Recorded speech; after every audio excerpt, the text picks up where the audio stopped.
Hello,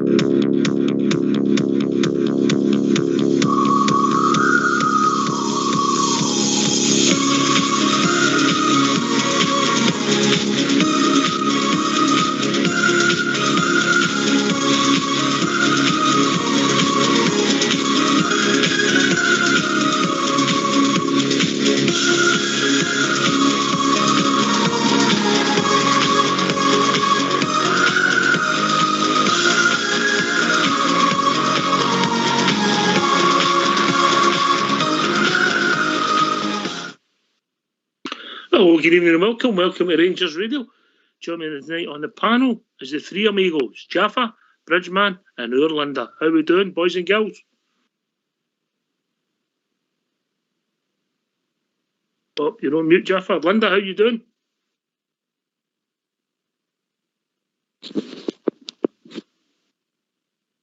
Hello, Ox. Hello, Jaffa. How you doing, mate? Doing great, mate. Glad to be here. Thanks for having me. All right. How we doing, Bridge? Oh, can I just say a huge good evening to the rest of the panellists.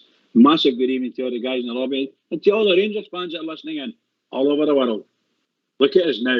Look at us now. Very happy. Everybody, good evening. Welcome to Rangers Radio. Evening, Linda. Sorry, Ox. Problems That's all with right. Wi-Fi. Can you hear me all right now? No.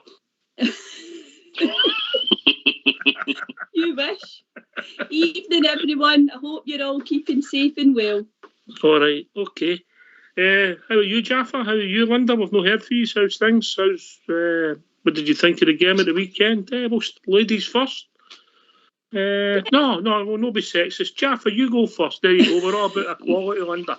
Aye, go for it, Jaffa. Thought it was.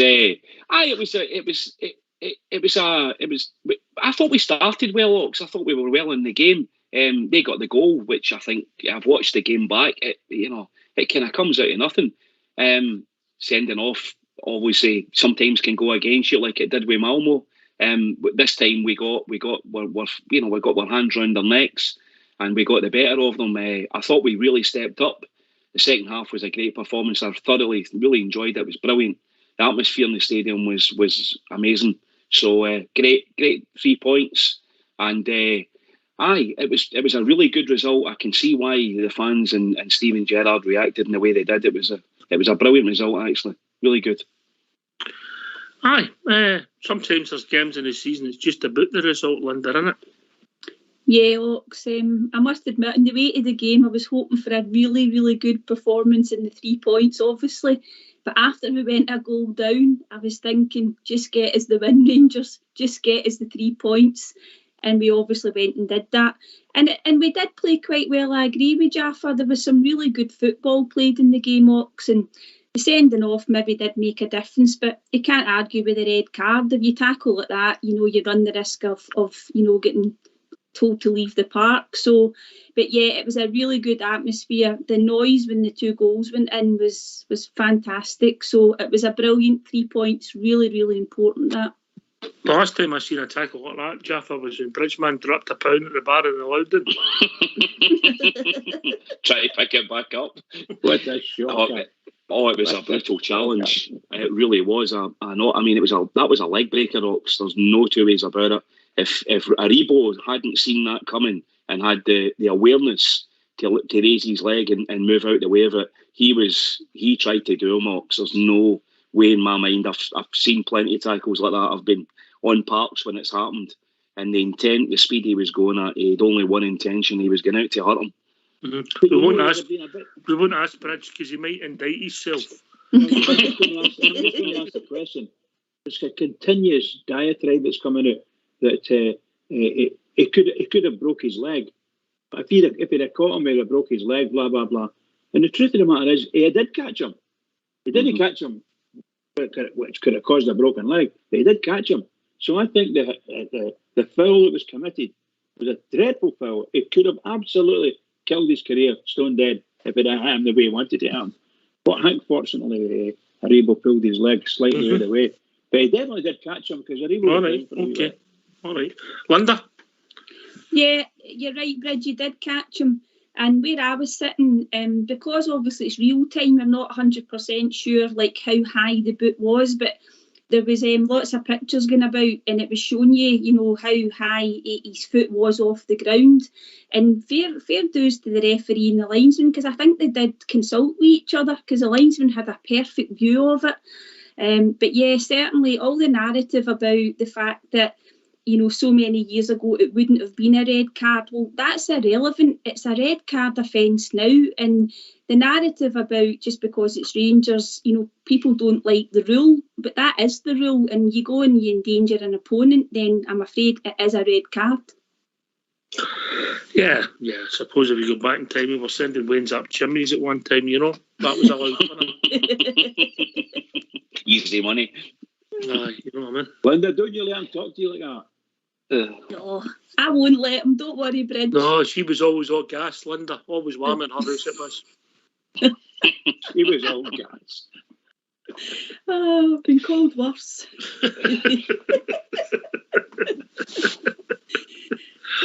Oh dear. Right, okay, so and who started for you two? Obviously we've heard me and Bridge. Who started for you?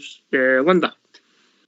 Yeah, I thought Balogun had a great game, Ox. I really did. He's really come on to his game now, considering he's still playing on the left-hand side, obviously. I thought Lundstrom played well.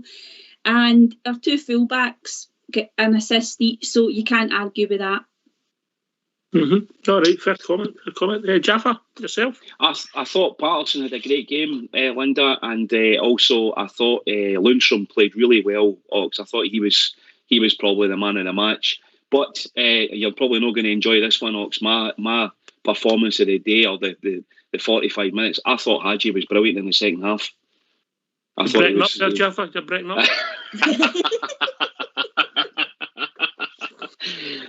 I thought, Ox, I've watched it back twice. Look at all the twists. You ought to get out, Mayor. I know.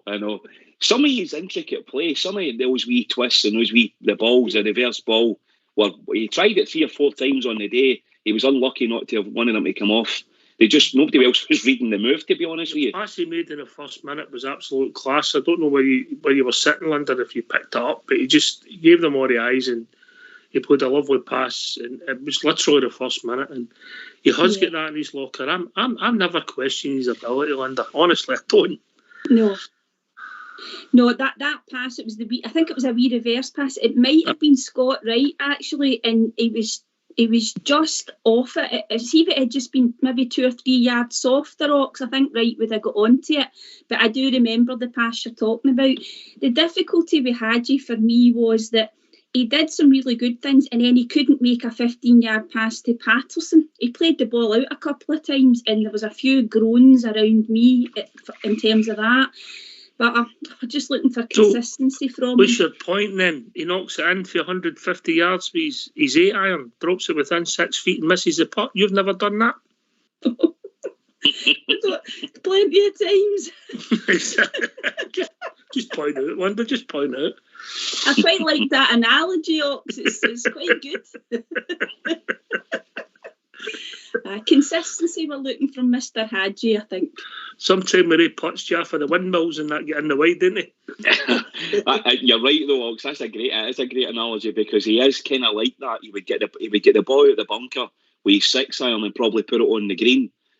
And you're right, he does need it. But listen, I think you said last night, and I think you make a very good point, and it is, you've always got to remember, he's only 22. Aye. He's a kid, he's a nipper. I mean, Nathan Patterson's 19, and I think what's brilliant about our squad now is we've got a brilliant mix of some of our young players, Ox, and I think we all know it. We're all Bears at the end of the day. We're all Rangers diehards. It's our squad, and you look at that bench, at how strong it was, and that's the mark of where we've got to, where Steven Gerrard's got us to.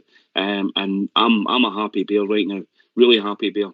These two guys, Davis and McGregor, I think they're trying to turn back the sands of time with the hairdos and the boots, Absolutely brilliant, just brilliant. When Stephen Davis came over with the boots, I was like, what is that, a boot, Stephen? Come on. Even Clive Tilsley. Did Alan McGregor dyed his hair, Ox? Because it was hard to see from where I was. He's definitely died, for sure. Just for men. Just for them. About 4 bottles there. And then Let's Bridge, have a look. for a man that knows, Bridge knows. Oh no, mine's just Brazil au natural. Fox maybe tell us what colour it is. He likes a bit of dye.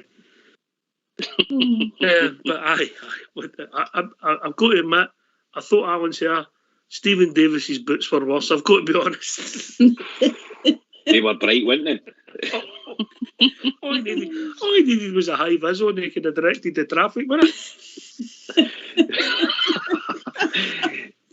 Clive Tilsley was having him and Kevin Thompson watching it back were having a right good chuckle about the boots as well, Ox. I don't know if you caught all of that. It was funny, actually. What was it? He said the guy in the shop seen him coming. He said, Exactly. That's exactly what you said. Aye, it was good. That did make me laugh out loud. That was brilliant. Aye. Listen, I think you're right. The result was an important thing on Sunday, Jaffa. And we're sitting a point clear. We're obviously 3 points away from where we were last year. But the boys that have been on, they've made a point. Last year was a record season. You know, if you're really honest, you're ahead of schedule. We're never going to get that again, Ox. I mean, we all sat here last year when we spoke at the end of the season saying it was a season like no other. We'll never. I mean, we went through it, unbeaten. It was insane the numbers we were producing, and that was a one-off, a once in a probably a 25-year period. I think we haven't played well. We know we've had some poor results. All in all, there's been mitigating circumstances because of that. I think the team have done us proud, and they are still doing us proud. And long may it continue. Here. Linda, I mean, I think we didn't deserve to get beat up at Tannadice. We didn't play well, but come on, they were first 5 minutes we were in the game, and I think they'd one effort to go after that. And we had enough chances to win 2 games and never took any of them. So that was 3 points dropped. But ultimately, we're not as well as many points as last season, but we've got to be happy where we are in the league. Yeah, definitely, Ox. And I mean, I don't want to harp on about the Champions League, but I just think when we went out of the Champions League, I think it knocked the stuffing out of us a wee bit. It probably did the players, but it did a wee bit for us as a support as well. I don't know if you guys feel the same, and I don't know if we suffered just a wee bit of a hangover from that. But the league, we can't really ask for anything more. We're top of the league. The guys touched on it last night as well. We haven't even got out of probably first, if second gear maybe. So there's a lot more to come from Rangers, and I would suspect that some of the other teams are quite worried about us. Well, they should be, because when we do kick into some sort of form, we are going to be a bit of an outfit definitely this season. We've definitely got the best squad, I think, in Scotland. I would struggle to argue with that one. I would struggle to argue with that. I mean, it's pretty remarkable what Stevie G's done in a relatively short space of time. Bridge was very limited. Let's be honest, his budget for where he's took his tea has been limited, isn't it? Yeah, and he quite openly said something like that when interviewed. We haven't spent a penny, really, at the close season. So we need to start spending and building the squad back up again. That's what I think he was meaning. But yeah, I think it's remarkable what the guy's done. I'm so pleased with us. And being there in that stadium at full-time whistle, and he came onto that pitch, I'll tell you, the fans were some of them were just fainting. Couldn't believe it. He in there and giving it big licks. Just fabulous. Utterly fabulous. And he ran round giving it to everybody. Just fantastic. That's the kind of manager he want.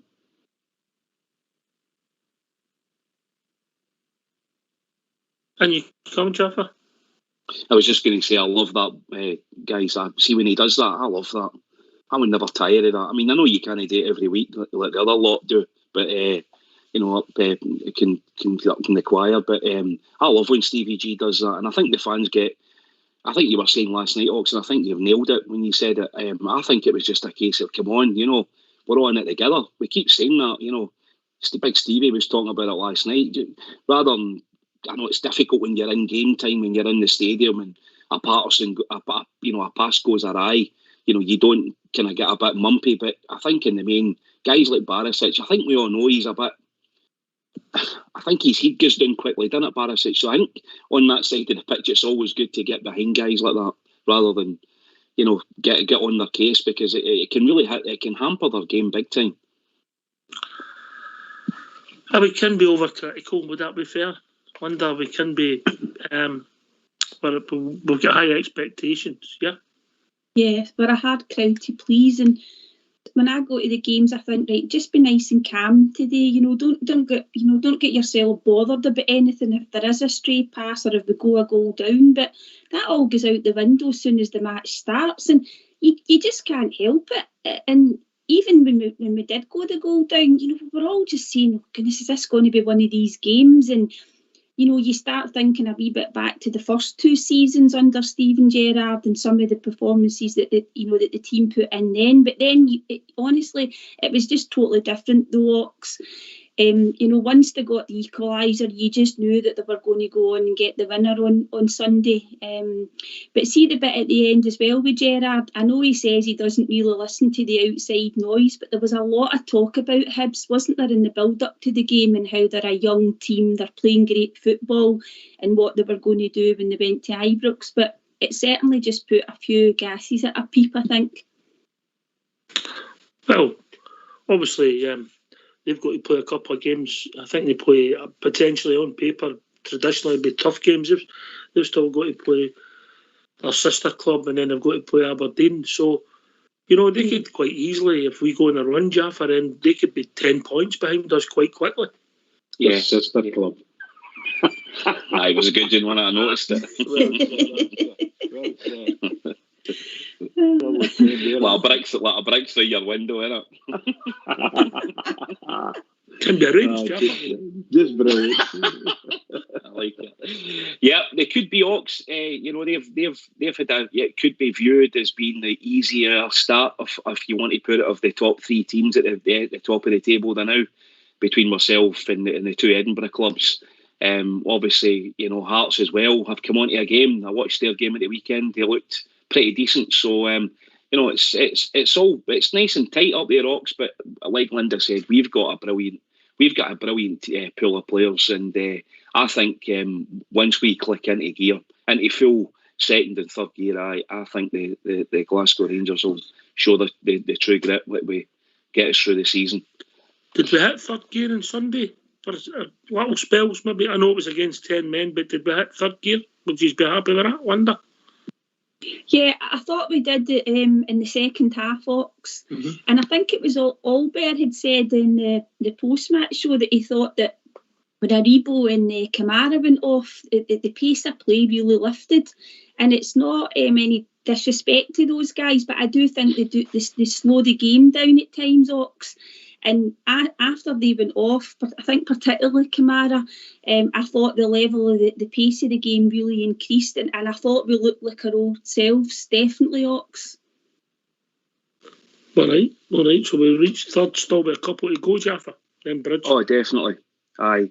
I mean, Stephen Davis, when he came on, I thought was very good. He was really pressing high up. And Bacuna, I have to say, I quite like the look of that guy. He's got a bit of a swagger about him, he's always trying the wee trick. I know some of them didn't come off, or most of them didn't come off, but he was still pressing the game. He had a good turn of pace on him, right down that left-hand side. And, third gear, and still fourth and fifth to come out. No bother at all. Bridge? Yeah, definitely. You've got one to go, at least one to go. But the Rangers fans know that. They're watching it. They can see it. And everybody, I thought Davis, when he came on, he was outstanding. Once again, he's outstanding. And the most pleasing thing for me was he played well with anybody around about him, including Lundstrom, which a few games ago we thought they might not manage to play together properly. I thought they were excellent. And as a team, we pressed high, and it worked well for us for getting the 2 goals. It just worked well. So, yes, and a couple of gears to go yet. Couple of gears, not bad. But I'll tell you what, we'll get these lines opened, Yeah, come on. Seems like a plan. Yeah. Right, let's hear from you. Why don't you give us a call on 0141 356 1972. It's your show, it's your platform. Let's hear from you.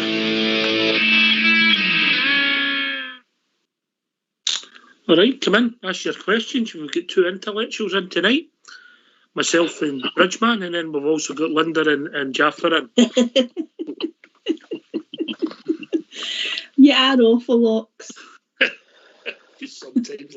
He's quite nice with Roland, isn't he? He's one of the kind of willy, he kind of, he'd slap your arse and steal your cigar kind of guy. Right, Jaffer, there's ladies present. Exactly. Don't be including me in that sentence, Jaffa. Yes. I know somebody's daughters might be looking for them. Right. I don't know what they're arguing about, but I judge two intellectuals. Yeah. Well, what can I say? Yes, of course. I think it's magic. It's took me 75 years to get there, Rennerfield. Bridge. He started reading the Telegraph and the Financial Times, and that was during when you couldn't get toilet rolls for obvious reasons. It became very popular. It lasted a long time.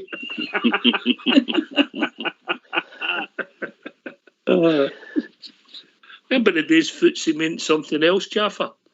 Aye. Yeah, I think I've got myself in enough bother. Linda's faces went red in the studio. Linda, we'll not ask you any more. I'm saying nothing. No. Right, okay. Right, so used to, and us two intellectuals will sit out of this, but what, how you scoring for start to the league campaign? Linda. And Bridge can come in at the end. Linda and then Jaffa. Right, league campaign. So we've dropped, 5 points so far? 1-6, drew 1, lost 1. So I'm going to give it a 7 out of 10 for the league. And I think it's because it's not any higher than that, just probably because of the drop points, but it's also just because of the wee bit of inconsistency with the performances, Ox. But however, I think we're only 1 point worse off than we were this time last year.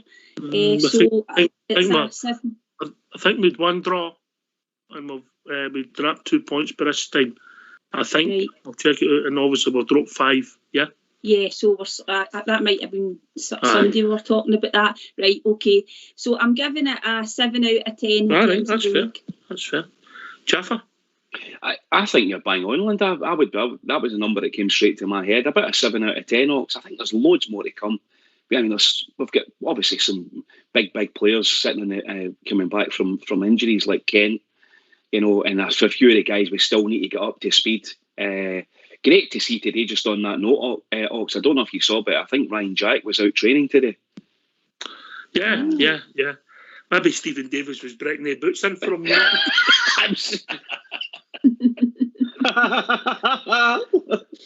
Listen, I've just had a message. Can I just say something?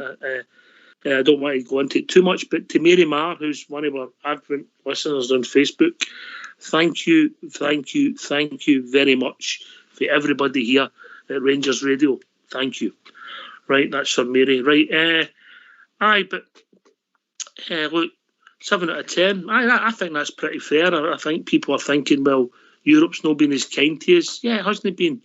Well, maybe overachieved at times in our Bridge.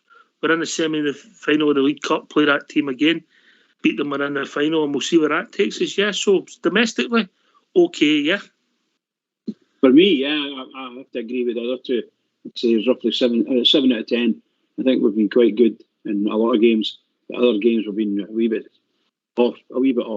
But that's because of a whole load of other things, a myriad of things like COVID impact on us and things like that, So, and I'm not saying we're the only ones, but really and truly, the way we finished the game at the weekend there was it lifted my heart.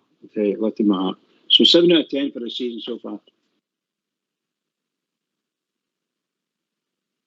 If anybody thinks different, they can give us a call, Bridge. What's the number? The number's 0141 356 1972. Yep. Phone in. You'll speak to the receptionist and they'll sort you out. But I think you're fair in your marking then, because I think the fact that we've all agreed we've got a couple of years to go, and you can drop points, and we should have beaten Motherwell as well, Jaffa. Let's be honest, That one stung a bit, Ox, when I was at that game that day. It just, Again, just inconsistency, confidence. And again, that I think that was the big difference on Sunday. I think there was like guys like Barisic. He was a bit sticky in the first half, but I think he got into the game. He got into his rhythm. The ball down the left-hand side was coming to him. He was getting some good crosses in. Confidence is such a big it's a big factor when you're playing any sport. But I think the confidence is definitely coming back in a few of the players. I thought Morelos was good in the second half as well. Took his goal brilliantly. I mean, he made that out of nothing. That goal, that was a great header. Funny, I think there was similarities in the 3 goals that were scored in the games, if that makes sense, Jaffa. Mm-hmm. They were indeed very much alike. Very much alike. There's similarities in all the goals, In fact, I think they all went in the same post, didn't they? They did. Same bottom corner. Yeah. Roof took his goal. What a bit of movement as well. I mean, he spotted the pass coming for Patterson. Great ball, brilliantly weighted. I mean, you've always got to finish it, Ox. You've always got to get it in the onion bag. But our 2 goals were brilliant, and I have to say, if I am being fair, the young boy Nisbet took his goal well. But what was our marking like at the back? It was appalling. Yeah. Right, okay, I think we're finished with what we thought about in Sunday. Is that tied up for you, Linda? I think we've covered it. You thought played well. We've heard me and Bridges' thoughts. We're happy where we're going, eh? Yeah, I think, as I said earlier, Ox, it was a really important 3 points. We wanted to get into the international break, getting that victory, and that was the most important thing. And the fact that we started to look a wee bit like our old selves, I think, was a bonus. Yeah. Well, it's only 3 days ago, or as it's known now, 3 new tops for Castore, you know what I mean?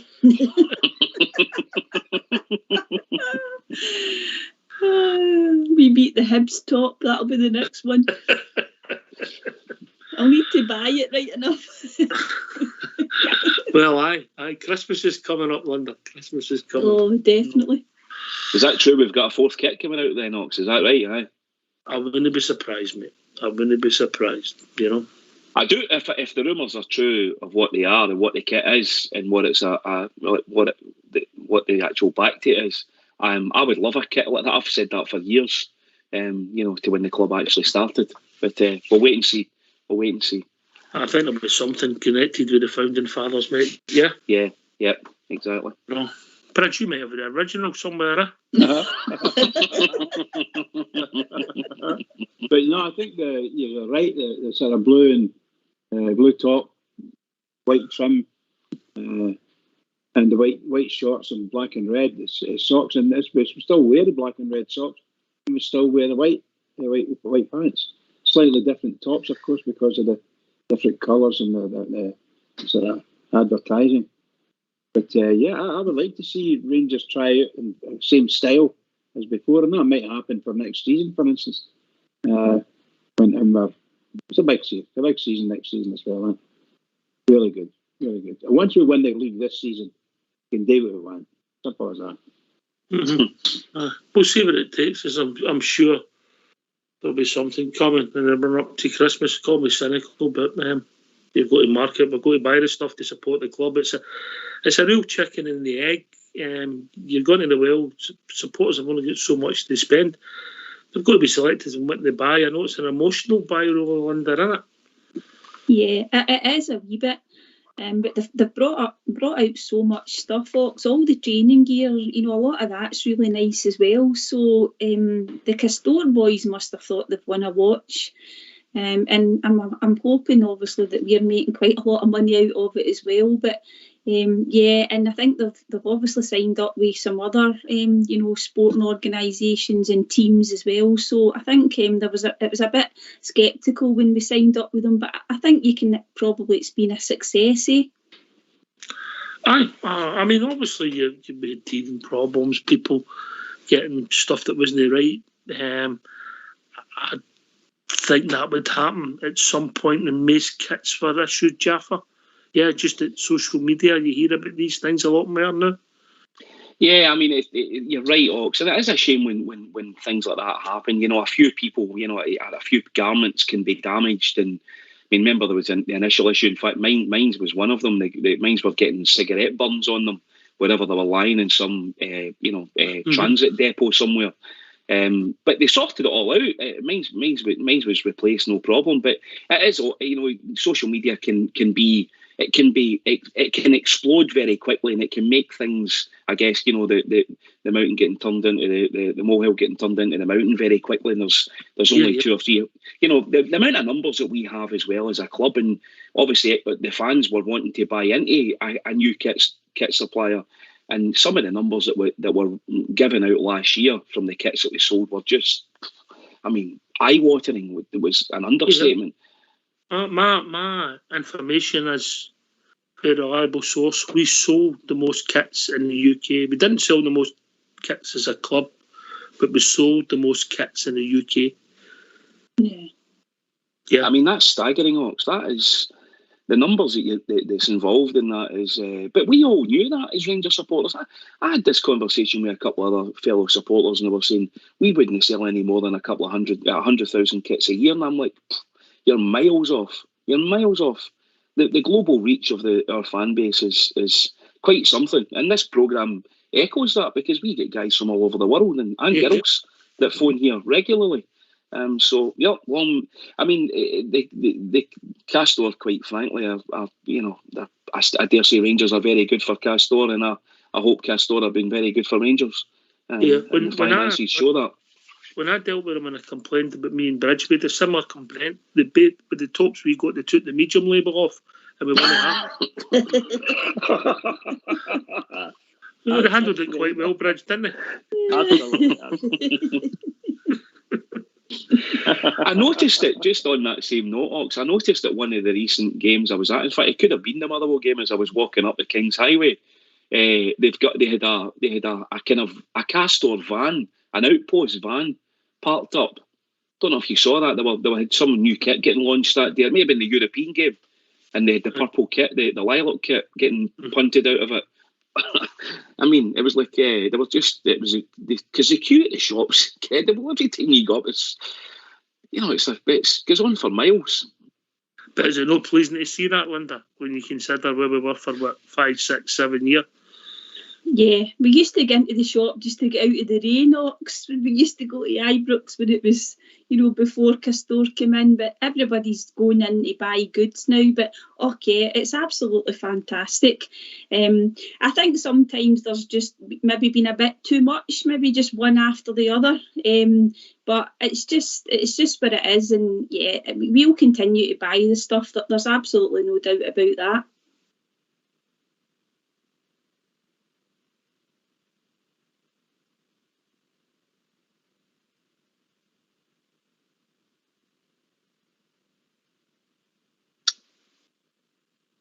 Ox? Just done a bridge, man. What a speech that was. Best ever.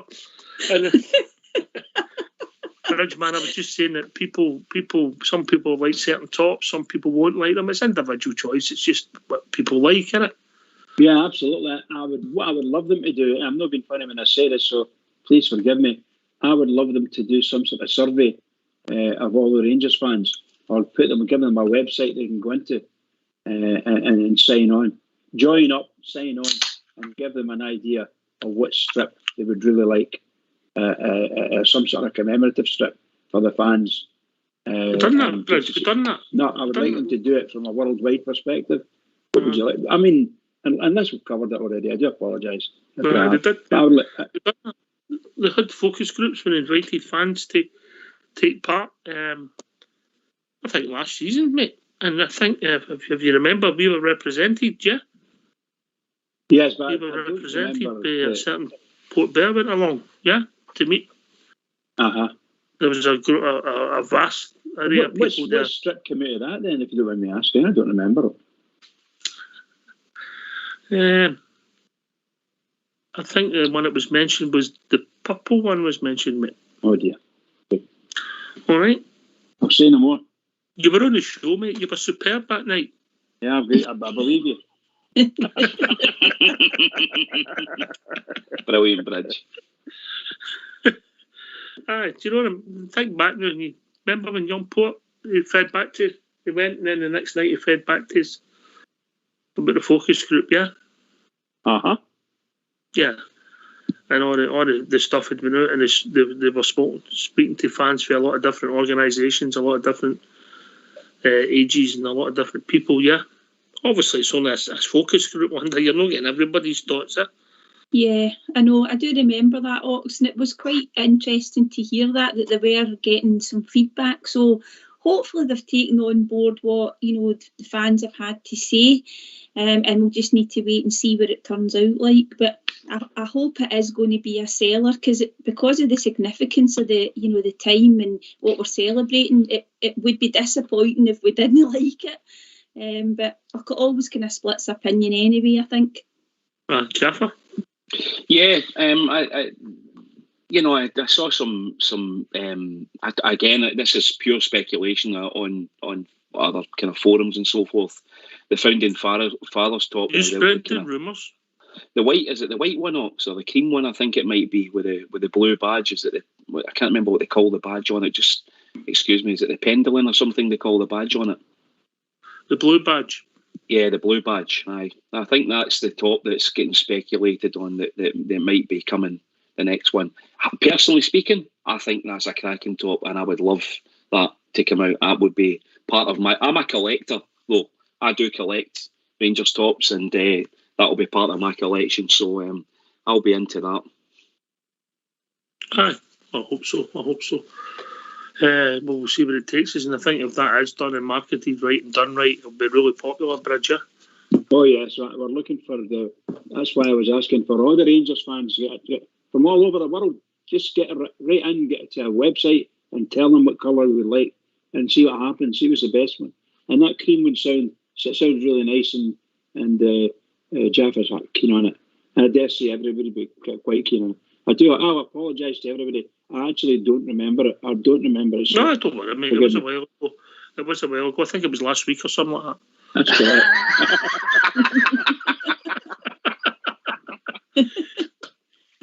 It must have been about, I don't know, Bridge, 18 months ago or something. Yeah. I vaguely remember Port Bear saying something about strips and things like that, but I just don't remember. I don't remember everything. We did cover a lot of shows and a lot of subjects, mate. Just to let everybody know who's listening, the ladies are now 2-0 up. A penalty by Lizzie Arnott, I believe. 2-0. Yes. Fabulous. Yes. So aye. Another. What kind of numbers do you think it'll end up with Custodial, Jaffa? Just quickly. I know you like your numbers, mate. I know you struggle with Sudokus, but you like your numbers. I know. You're absolutely spot on. No, I do question myself, and I say, how did I get here? Why am I doing this? Ox, as far as I understand it, the numbers last year were somewhere around about the total kits, or garments, I should say, that were sold was somewhere around about the 500,000 mark. Whether that'll be the same this year, I don't know, because obviously we were in lockdown last year and people were spending their money moderately differently. The people, the public we were all doing things that we buying a lot more takeaway food and things like that. But I don't know if that'll be the same this year. And in fact, it could be the opposite. You could get an increase. The fact that the matter is the amount of tops that Castore are bringing out and the amount of garments that they're bringing out, and training tops, as Linda alluded to, which are, I have to say, some of the training tops are absolutely brilliant. I think some of the kits have been amazing and really good quality and great designs. Ox, if we're hitting numbers of 500,000 garments a year, that's staggering. There's not a club in Scotland. That's English Premier League numbers. And some. Worldwide. Some of them, aye. And that's just Linda's house. Your reputation goes before you, Linda. Yes, Bridgeman. What's been good, Ox, as well, is that they've had quite a good range of ladies stuff too. If you're looking for the kind of ladies fit, I mean, at the beginning of the season they didn't have as much, but they've increased the numbers of stuff that you can get, particularly online. So that's been quite good. And I think that makes a big difference, because sometimes they don't really cater for, for the women, but it's probably having the women's team doing, so well, and they're very much in the sort of a limelight as well now. So all round it's been very good, I think. I think that's important as the obviously the women's side of the sport grows, and let's be honest, it is the fastest growing part of the game. Women's participation, women's maybe support under. So I think it's only right that when you have a brand and you have strips, that the cut of the cloth is right for both sexes. Yeah, definitely. And you rightly said there about the women's side of things, and they're getting quite a lot of coverage, and things like the Rangers Twitter, Instagram, they're tweeting out, like the goal of the day was Zoe Ness's goal from the weekend, which, I mean, I don't know, they might have had a goal of the day from the women's side this season. I just haven't seen any. Just wee things like that. And also just all the interviews they're doing on Rangers TV, that the women are getting equal coverage of. And on Rangers Radio, of course. So, I'll be on the naughty step. Not for the first time, I may add. Yes, well, that's true. So it has been good, Ox. I don't know like how many subscribers there are to our TV. There's obviously thousands of people are listening to Rangers Radio, and it's been terrific, the coverage that they've been getting on here. But yeah, all round the club seem to be going in the right direction. Obviously the B team and the youth set up as well, and it's really, really brilliant to see. There was somebody for the ladies with us next Tuesday again. Yeah. Fabulous. Yeah. Brilliant. Next Tuesday. She was a fabulous Brianni.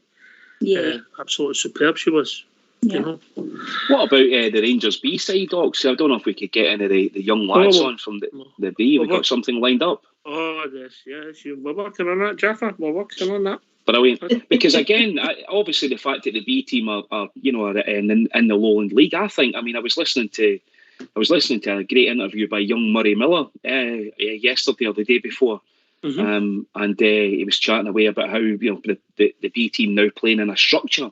Just listening to the from the players' perspective and the club's perspective about how good it was playing Saturday, Tuesday, and really focusing on or mirroring that same situation that the first team are in and getting them first team ready, because ultimately in 4 or 5 years' time, these are the young, maybe 2 years' time.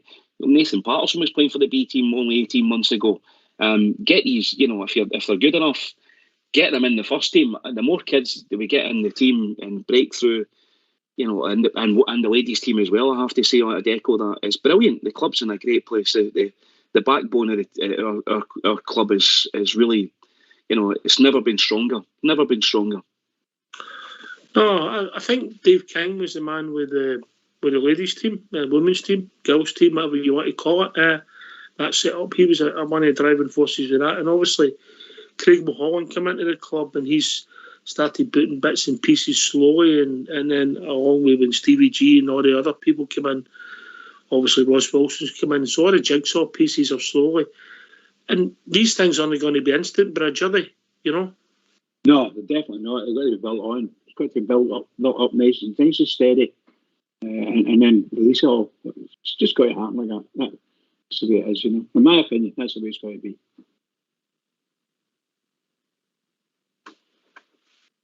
Aye, it's good, and allow me to continue. I think it's fantastic. I think it's fantastic that girls are getting a chance to play football. I think it's great. Be good to see them at Ibrox one day, wouldn't it? I'm just they're expiring. The pros are the pros, but they're expiring young girls to have a go and play the game. I think it's fantastic. Personally, no, I know it's not everybody's cup of tea, and don't think we forgot about JFK and Bridgeman. That's still happening. Ox, I'll volunteer to go with JFK and Bridgeman just to keep them in some sort of order. I would be quite happy to do that. Best of luck with that one, Linda. think the crowds are increasing, Ox. I think they are increasing. You know, the ladies' crowds, the girls' crowds. So it would be great to see the girls at Ibrox. I would love that. I would certainly. I mean, we've tried a couple of times to go, but for one reason or another, just personal, it's not worked out. But certainly, we enjoy watching the girls on Rangers TV and my four walls anyway. I think eventually, maybe when the timing's right and they're playing a big game and they'll play at Ibrox, I think they might be surprised. Yeah. You know, I think they might be surprised when people go along, particularly if the weather's favourable, Linda, you know? Yeah, it would be good, and I think the girls themselves would love to play at Ibrox. But you're right, Jaffa, I have seen that the crowds have got bigger over at Auchenhowie. Like yourself, my brother and I, we've been talking about going over, and it's just circumstances and timing, etc. But I would like to go to a game because I've not been to a women's football match before, so it's definitely something that's on the agenda, I think. And if JFK and Bridge go, trust me, the crowds would be getting bigger. They've got that kind of pulling power, though. They've got that entourage that goes with them. I better not go with them then, I'll put them off. I don't think he meant that big. It didn't mean that way. I think he's talking about our figures. No, Bridge, you've took it all right. I was talking about a percentage increase. No, I don't think so. Oh dear. Oh dear. Oh, sorry. JFK will kill me. Again. But I think we've got a caller coming in. Good to hear from people. But great. Long may it continue, and I think it's here to stay. I think some people were sceptical. I think it's here to stay. Anyway, we've been joined by our mate Ian for YouTube. Evening, Ian. Evening. Just when you're talking, Evening. Hiya. When you're talking about the ladies' football, my daughter and grandson are right into that, and I go with them as well. We were doing watching Scotland and the Faroe Islands. We were supposed to go to the Scotland and Hungary game on the 22nd, but the wife and my daughter are going away down to Glasgow for the weekend, so that's cancelled.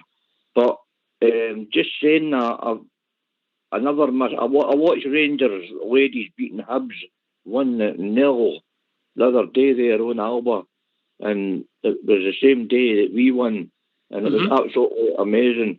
And the football these ladies can play, I mean, they were laughable years ago. No, they're no. You know what I mean? There's how many things? What's the right word? It's a technical game, eh? It's more technical. They hold the ball, they pass the ball, and see when they get tackled, there's none of this rolling about for 40 yards to the penalty box to try and get a foul. They just get straight up, get on with it, and that's it.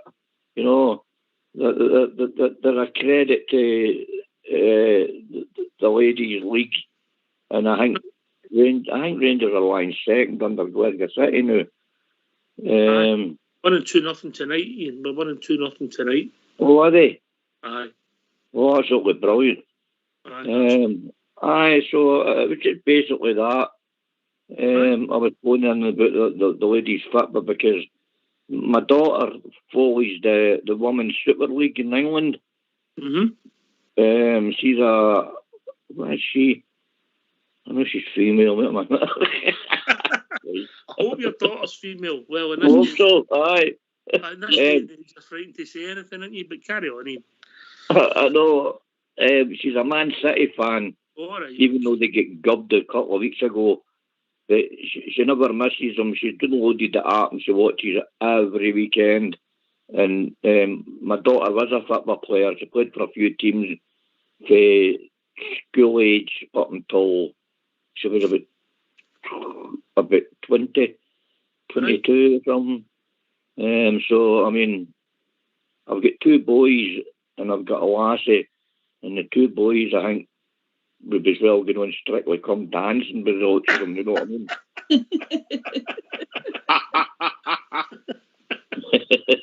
because my daughter was a brilliant football player and she always get picked and she's won a few medals, few trophies through her career. And can I just pick up on when you were saying about earlier on about playing footsie? You go, mate. I'll let you run with it. It was away back in 1973 and I was down in Prestatyn, Wales for my holidays. Right. And me and my mate get into this club. Right. And there was about 6 guys on one side and 6 guys lasses on the other side of this big booth table. And I felt this foot rubbing up and down my leg. And this shoe. You know what I mean? Your mate? No, the lasses were sitting across from me. And I looked at my mate and I said to him, there's somebody rubbing. This is a family show. No, I'm not going to swear or nothing. No, and I just said to my mate, I said, there's somebody rubbing their shoe up and down my leg inside my jeans. What the hell's going on? And he says, I don't know. He says, do you know what that is? And I says, no, just let it go with the flow. So she kept going. And I lost the rag. So I stood up and I booted her in the shin. And I said, if you want to fight, come on outside, we'll have a square go the new. And that's how that panned out, and that's how I found out about this thing called footsie, because I'd never heard it before. I thought she was wanting to fight me. Oh dear, all right. Well, oh dear. Well, that's your fault, Bridgeman. You brought the footsie out of the FT into this show. Aye, so you brought the worst out of me. No, I think it just proves that we've got no idea about women. No idea at all. Yeah. Strange creatures. But they're getting better at football. We'll give them that. Is that fair, Linda? Aye. Okay, I would agree, Ox, and they're working really hard on their fitness as well, and I don't know if you agree, but I think the pace of the game speeded up as well. I think they've always been quite good technically, but they're certainly playing with a tempo about the game, and they've definitely worked very hard on their fitness. Can I just say one thing about the Scotland Faroe Islands game? Yes, on you go, Ian. The lassies weren't allowed to come up to us because of the COVID. Uh-huh. And do you know the lassie Robertson that played for Scotland? Oh, other players no, but carry on. She knew me, my daughter, and my grandson. They know that we come all the way down to Montrose to watch the game. And she spotted us right away, and she come right running up over the chairs, over the dugout, just to get a photo took with my grandson. And this man in a black suit, one of the officials, came up and said, you could land up getting £1,000 fine for that. And my daughter said, it's okay. She says, I'll pay it at £3 a week, and I'll pay it half. And just making a joke out of it. And it was, I felt absolutely brilliant that she came all the way up there, broke the rules, just to give a wee photo to my grandson. Do you know what I mean? It was a pleasure. If you get fined, you just let me know and I'll pass on the Bridgeman. Because I heard he's loaded. I heard if you left his carpet, his bag, it's no underlay. £20 notes. The secrets away you're on air, pal. You're live. Oh, sorry about that. I'm not getting your secrets away. Right, Ian. Good to speak to you, mate. Catch you later. Right, no bother. Thanks a lot for letting us on again. Oh, brilliant. You'll get some stick in that YouTube with your footsie. And thanks to everybody that knows me down below. There's too many to mention. Cheers, Ian. Speak to you soon. Right, thanks a lot. Bye-bye, lads. Bye-bye. See you, Ian. Night, Ian. Night, Ian. Night. We've been joined by Amanda. Evening, Amanda. Evening all, how are we? Hello, Hi, Amanda. Come on, eh? Hi. I was just on to talk about Armed Forces Day and Sunday. I thought it was amazing. I just saw the the honour to have Armed Forces Day at Ibrox. I just thought it was amazing. It's when the Abseil doing that stand that gets me going. But no, I just thought it was amazing to see all the Armed Forces there, and I just think it's a great day when we have that at Ibrox. Do you know what I mean? And the game turned out quite favourably, thank God, in the end. But the first half we were a wee bit sweaty, but second half we picked our game up a good bit, as I say. And it was a good game on Sunday. I thought it was a really good game.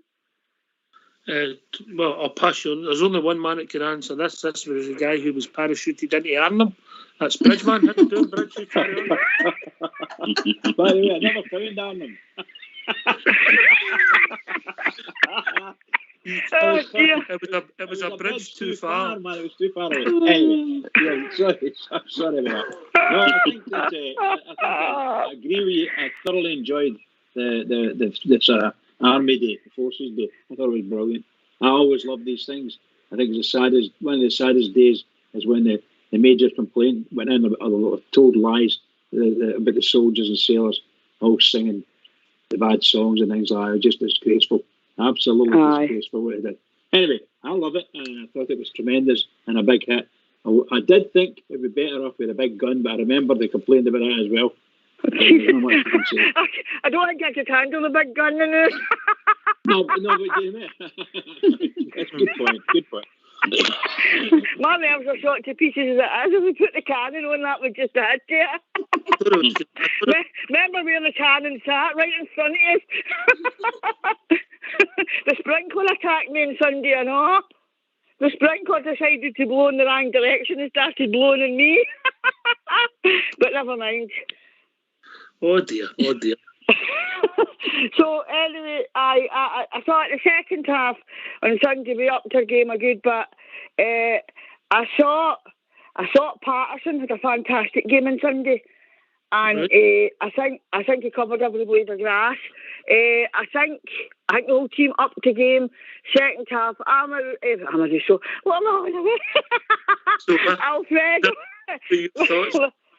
Morelos. I think he had a great game second half as well, and he upped his game. And Roof, when he came on, made the big difference. I think he made a massive difference when he came on. Roof. All right, Jaffa? Yeah, similar Amanda. I thought Patterson played really well. Done great. Grew into the game. Top of the table clash as well. So it was good that Stevie G trusted him to put him in there. And I think the freshening up of the team really worked. And I think the subs were brilliant. I think the subs came on, and I totally agree with some of the other guys what they've said. They really the pace actually increased, if anything. It kind of tailed off, but by that time when we got the first goal back, Stevie G started making some changes. I thought Stephen Davis was brilliant. It was just a great team performance. The team really turned up. They turned up, the fans turned up, and I totally agree with your sentiments, Amanda. I think Armed Forces Day at Ibrox Stadium, I think really represents us as a football club and as an institution. And I think it really shows us for what we're all about. And I think all of us really agree, and we all understand to say thanks to these guys and ladies that have given up so much for us and given us our freedom. I think sometimes can be forgotten on us in this modern world that we live in. So I love our club doing that. Every year anyway. I do the poppy collection every year as well, but I give Cherskin as well. But I just think that the fact that they have that every year and they make a point of having Armed Forces Day every year at Ibrox. Okay, last year they couldn't do it with the crowds because of COVID, but they did do something for them last year. But I just thought it was amazing that they done it this year, It was good to see some of the people turn up with a uniform on. I can't believe that BB belt still fits Fox. But anyway. That BB belt. Right, so I can assure you. Get yourself a mute, because we're going to have a tune.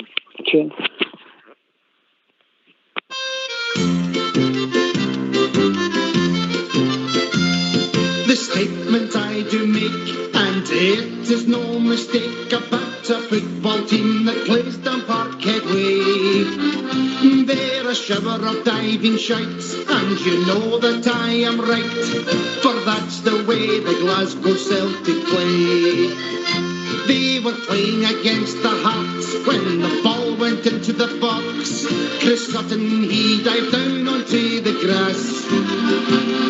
The ref just turned away and carried on with play. The fans then shouted, Sutton, get off your arse. Get off your arse. Get off your arse. You diving, cheating shite, get off your arse. Yes, are always a bloody same. When you play this football game, you're always diving down onto the grass. Sutton's not the only one when you play against the scum. Petro, Thompson and Hudson do the same, trying to con the referee to get a penalty, for the Celts will cheat so they can win the game. A match against Dundee, it was very plain to see when a ball came into the box to Didier Agat. Agat, he turned around, then dived him to the ground. The ref just said, Agat, get off your ass. Get off your ass. Get off your ass. You diving, cheating shite, get off your ass. Yes, are always a bloody same when you play this football game. You're always diving down onto the grass. There's a rumour going round up at the Parkhead ground. When you hear what it is, I'm sure you'll think it's true. The Tick have signed a guy to help them when they die. It's none other than Mr. Duncan Goodhue. This rumour could be right. The other day I watched the shite. They were playing against a team nicknamed the Pars. Stilly and Petro got the ball and done a terrific somersault. But he was told, hey, you get off your ass. Get off your ass. Get off your ass. You diving, cheating shite, get off your ass. These are always a bloody same when you play this football game. You're always diving down onto the grass.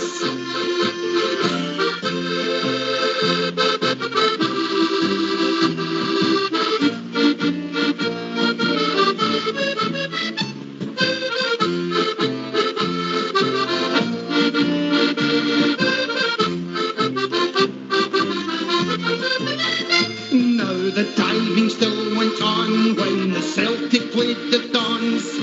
Sutton was on the ball when he got the call. The captain of Aberdeen thought he was on a submarine when he heard dive, dive, dive over the ball. The Rangers game was next and they were still up to their tricks. The Gers bands at the time were singing the sash. When Hartson hit the floor, there was one almighty roar. Hartson, you cheating shit, get off your ass. Get off your ass. Get off your ass. You diving, cheating shit, get off your ass. These are always a bloody same when you play this football game. You're always diving down onto the grass. Get off your ass. Your ass. You diving, cheating shite, get off your ass. These are always a bloody same when you play this football game. You're always diving down onto the grass. Yes, these are always diving down onto the grass.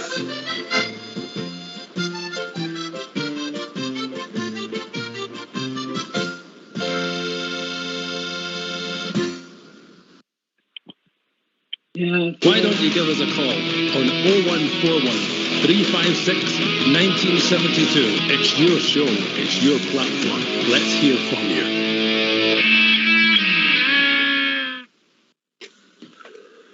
Oh, that was a great wee song, by the way. Thank you. Entertaining. Let's put it down as entertaining. Love that one. Right, okay. Many a true word said in jest, Jeff, for it. Absolutely, 100% Ox. Yeah. Many a true word said in jest. Right. What are you laughing at? I'm laughing. My wife could get me in trouble for singing that. I was singing language. She said, what are you swearing at? Wake your neighbours up, shut up. Quite right. Quite right. That lady's a lady. She's came to a decent part of the city, born and bred. Oh my God. That's the truth as well. Excuse me. I don't know what happened to her. She married below herself. I keep telling her that, but she'll not listen to me. No comment. What a shocker. What a shocker. Right, okay.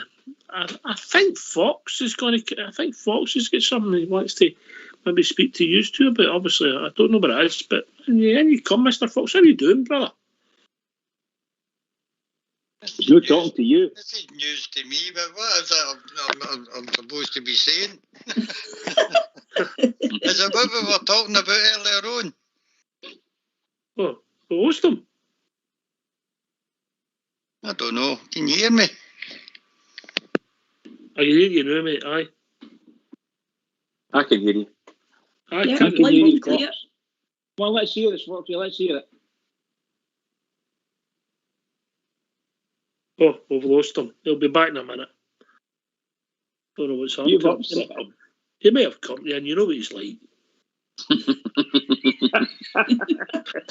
One of the love-hate relationships, Ox. Oh, boy. Aye, man, you know. Can you hear me now? Aye, we Yes. can hear you now. Yes. Yes. Right. Before. Was it about what we were talking about earlier? About your Aye. favourite players sort of thing? Aye. Well, yeah, I thought you were one. Well, I was going to ask the boys And the girls. and the girls, Right. in the 4-3-3 selection that we play at the moment, your all-time players, they must fit into this 4-3-3 system that we've got at the present. I'll give you my wee team. It would Alright.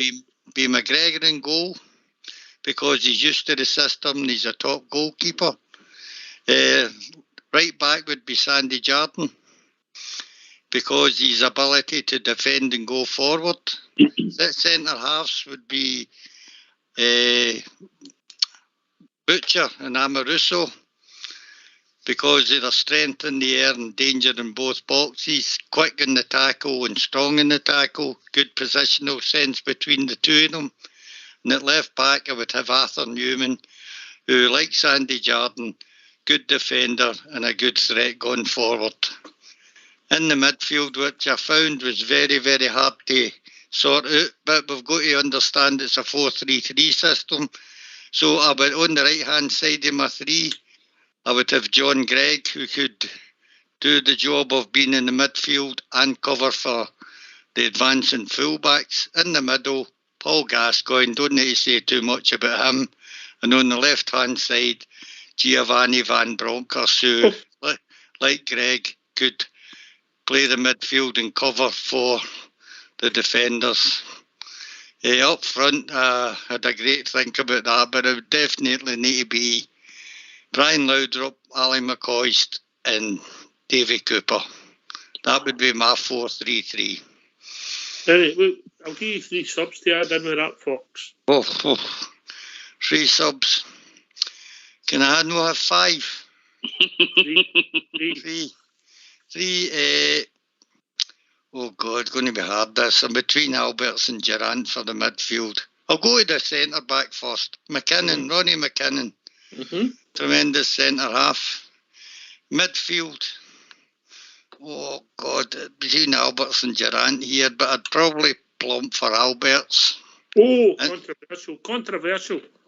And up front, it would be Jim Forrest as my cover for the striker. Oh. Fox, I'll ask you this again. Why is he no in the Rangers Hall of Fame, Jim Forrest? Because he fell out with the board back then, and we don't know the true story about it, but a prolific striker. Yeah. We should All right. start a movement. Get Jim Forrest's name in there. We should start a movement for that. The Hall of Fame, aye. Yeah, Maybe you're right. absolutely. Right, Fox, I want you to take a note of that team, because you're the only one in the show who can write tonight. So if you take a note of that, and we'll see how this develops with Linda and Jaffa, who have been put on the spot. Me and Bridge have done this before, so we can take a back seat and let them rack their brains, Bridger. Absolutely. I think this time we will start ladies first, if that's all right with you, Jaffa. Absolutely no problem. All right, on you go then, Linda. Right, my Rangers all-time 11, and yes, set up with the 4-3-3. I went for that anyway, just because it's the current setup that we use.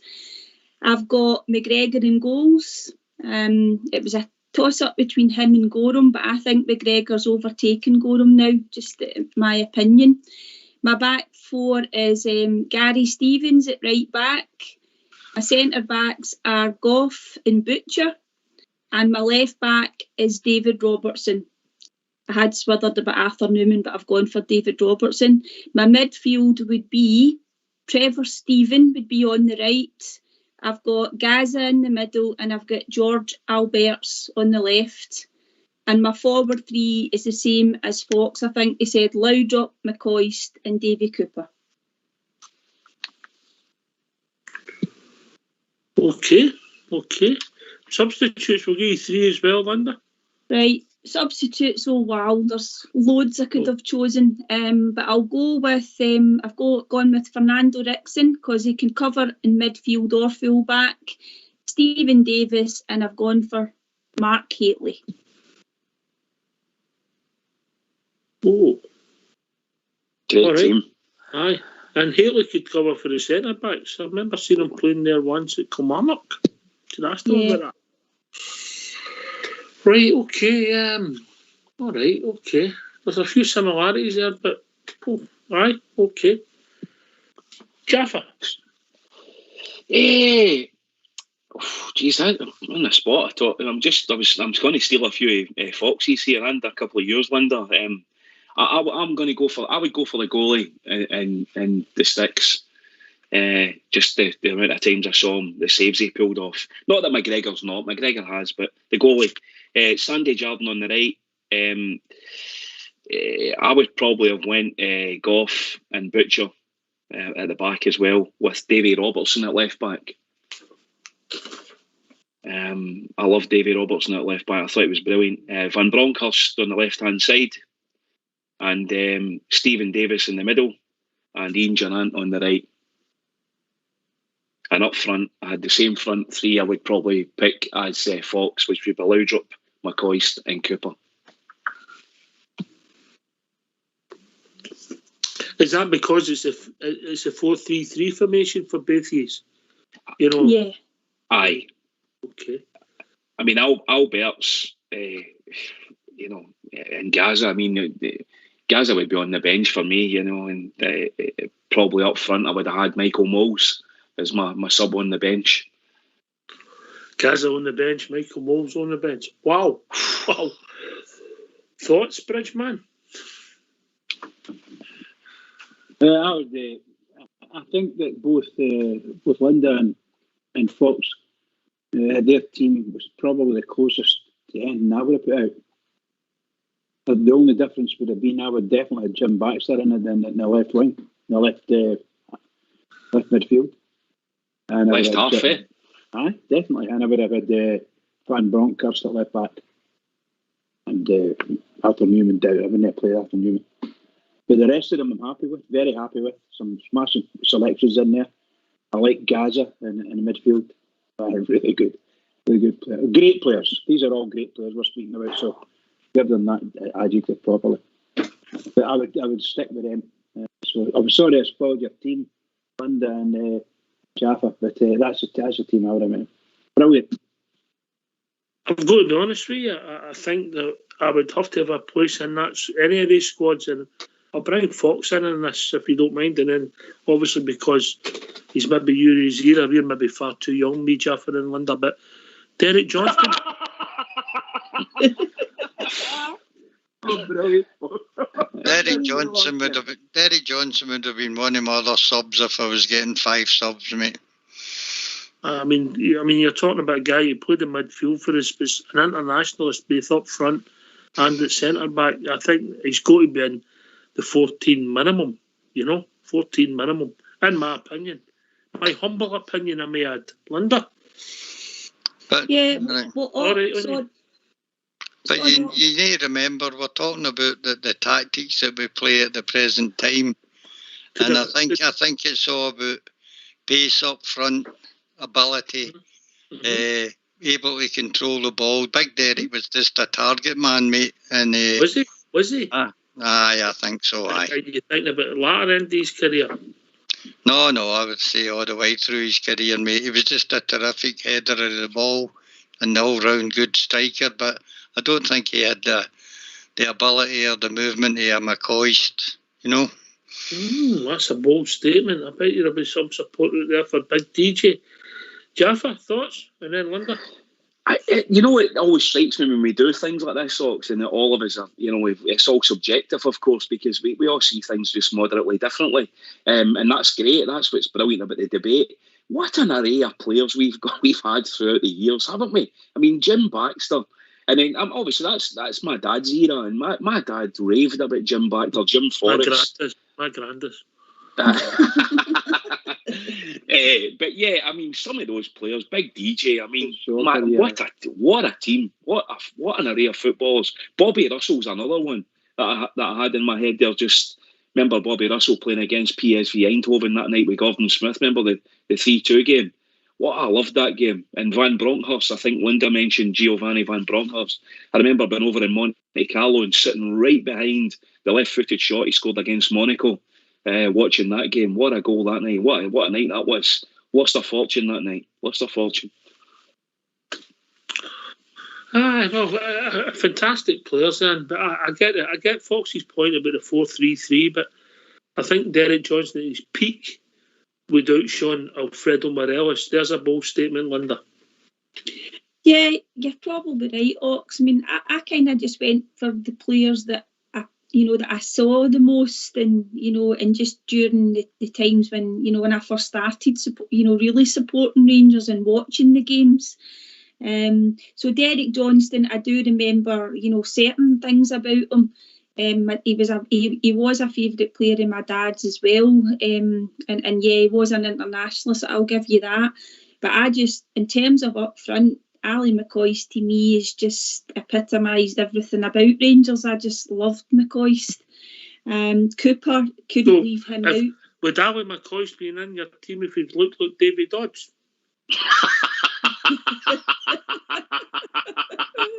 Cool. I'll just take the fifth on that one, Ox, if that's all right. And I had to have Brian Laudrup. I'd never seen a player like Brian Laudrup, to be honest with you. And he was with us for 4 years. And who was your other forward? I had Dave. I've got Laudrup, McCoist, and Cooper. They might have sold a few posters, they three. I don't know what you're up to here, Linda. I can see.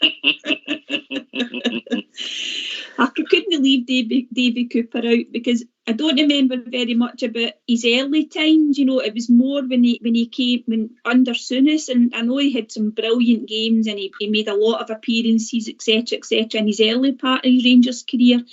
But when Souness came, I mean, Souness obviously really rated him, didn't he? And he was he played a lot and very much under Souness when he first came. So, but see that forward line, Ox, and you think about the players when I was looking at it. Rod Wallace, I really liked him. Jaffa mentioned Michael Moles. I don't think we even saw the best of Michael Moles. And even people like Neil McCann, when you think about Dick Advocate's era, when he, the 5 years that he was here. So there was loads of players that I left out. This is about to get into, Tristan. Sometimes you have to put a sprat out to get a mackerel. Is that fair? and we have caught a shark. Yeah. Oh yes. The Bears love stuff like this, don't they? About the reminiscing. He'll have plenty to say, this guy, about his Rangers. There's a Linda, see that front line. What do you think that would cost to put together nowadays? Silly money, wouldn't it be, Jaffa? Silly money. Cost you a fortune to get the ransom to get them out of Linda's house, the three of them. Right, we've been joined by our Robert. Evening, Robert. Evening, Ox. Briz, Linda and Jaffa. How we doing? Hi, Robert. Guys and girls. Good to hear you, pal. Hi, How Robert. are you, Robert? How are you? Oh, I'm brilliant, Briz, man. Honestly, great chat tonight. You couldn't have timed it any better. I'm sitting watching a DVD, the greatest Rangers of all time, and guys like Tiger Shaw and Bob McPhail and Miller and Brander all appearing on this programme, and then you are talking about that great Rangers team with 4-4-3-3. Honestly, you couldn't have timed it. Turn your webcam off, then we can't see what you're watching. You couldn't have timed it. Honestly, you couldn't have timed it any better. Absolutely brilliant. And you see all the great Rangers players in the auditorium, and then you mentioned some of them. Absolutely fantastic. Right, come on, you're on the spot, Robert. You're not getting away with it. Come on. Well, you're going to ask me my team. Very much similar to you guys. Andy Goromodi is the goalkeeper. Right back can only be one, Sandy Jardine. Left back, I'm going to go for Arthur Newman. I'm listening to what Fox is saying, the way we play nowadays with the fullbacks. So I would like David Robertson as well. I think he probably was a better defender than Arthur Newman, a harder player. But Arthur Newman going forward, definitely. My two centre-backs, Big Butcher, and in my opinion, the greatest Scottish central defender of all time, Richard Gough. And then my three in the midfield, play them whatever way you want. Gascoigne, Souness and Barry Ferguson. And then my three up front, Laudrup, McCoist and Giovanni Van Bronckhorst. And on the bench, Davy Cooper and two of my heroes, Derek Johnson and Alex McDonald. All right, mate. I think Derek Johnson at his peak, Robert, could play in any team. Yeah, definitely. Big D, what a player, as you say, they could play at the back, play in midfield. Just a total Rangers legend. Great ambassador for Rangers Football Club. Everything he's done for all his goals, and he could have went anywhere. If you remember when his younger days at Rangers, there was no Italian clubs and all that sniffing around about him, and he was that good. So Big Derek could definitely play in any Rangers team. Mm-hmm. Aye, listen, while we're talking about that, can I thank you for supporting Rangers Radio? I know it's a while away for getting involved in my race night, mate. Thanks a lot, mate. We really appreciate it. Oh, not at all, mate. Thank you for everything you have done for me. I would never get by the last 4 months. I've said this before. With Rangers Radio, you have been a godsend to me, so it's the least I can do, and I can't wait to put faces to names on the night. It's going to be a wonderful, wonderful night. He might be awful disappointed, Jeff.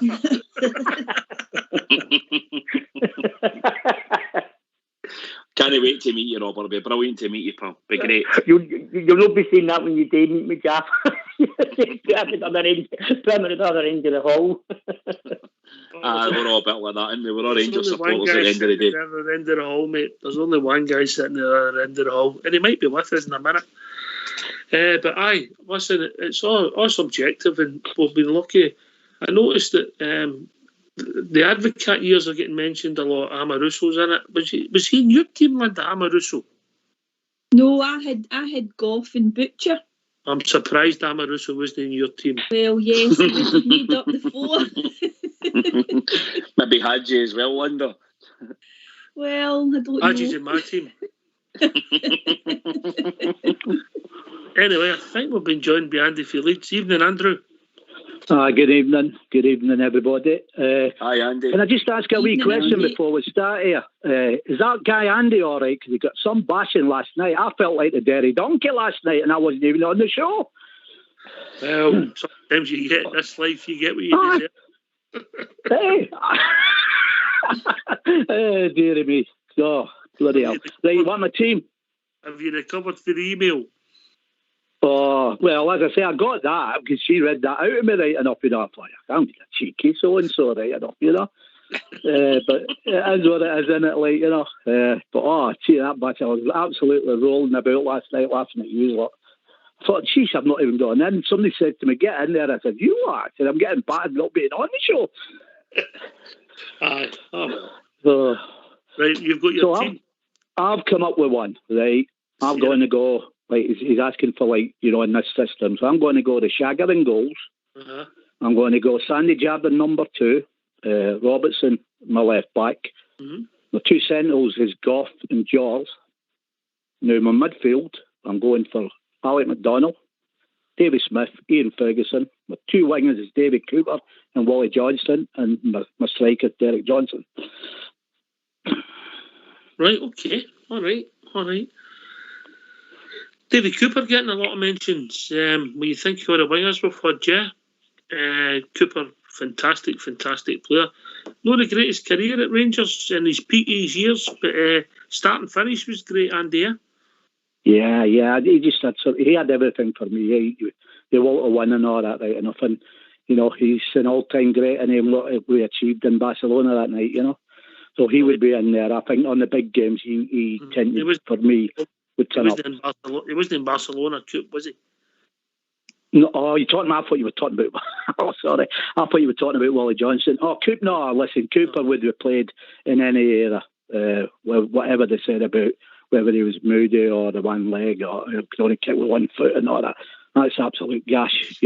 Cooper would have played on any level. Even mentioned off the likes of the Dutch boy, Ollett and Graham Souness, what he thought about him. So I would have no fears in any era. David Cooper. And on the other wing there, definitely Wally Johnson. I thought he was.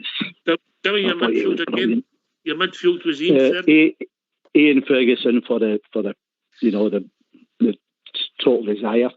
David Smith, because he's that wonder foot at times. He could open people up. And Alec McDonald, I just thought he put aside what Rangers were all about. I really loved him. I think he was on the song there at times with Alec McDonald. Great player. Don't think he got a cap, which is a travesty. No, he didn't. No. I think we got him for St Johnstone for about 60,000 or something like that. That was a reasonable I loved him. Fantastic place. He used to pop up a lot in cup finals with goals. Headed goals, He scored in 1975. He scored the winner in the League Cup final. Yeah, that's right. I remember that day well. Yeah. We go that.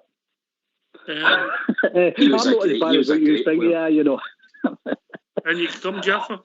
I was just going to say Ian Ferguson. You forget what I mean. What an abundance of riches of footballers we had. Ian Ferguson was. What a footballer! Brilliant, Ox. What a player he was. I loved watching Ian Ferguson. I loved going to the Parkhead to watch him. I don't think I ever saw us getting beat there when he was playing. He just loved it, didn't he? He was a brilliant footballer for us. Yeah, my modern day favourite was Ian Ferguson. I loved him to bits. Playing in the most decorated Ranger player, Ian Ferguson. He's got more medals, isn't he? And because obviously we never won the Scottish a lot, and obviously Ali had a run where he won the League Cup every year at the start of his career, didn't he? Actually, I won about 7 or something, didn't he, in the League Cup? Aye. Aye. Just and Mark Haley's got one more Scottish Cup medal than Alan McCoy's. There's a start for you. I'm not having this. They're all just naming famous players. There's nothing to do with the tactics in their teams. I mean, how can you have Jim Baxter at left wing, left in the middle, mate? He doesn't cover for nobody. He doesn't run about, And you go, Fox, Bridgeman. The floor's yours.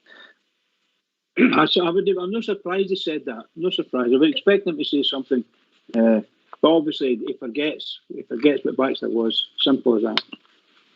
He's going to find his tactics, Fred. He's going to find his tactics. I left out good players and all because he never fitted into the tactics. All over Europe. He played all over Europe and the international level.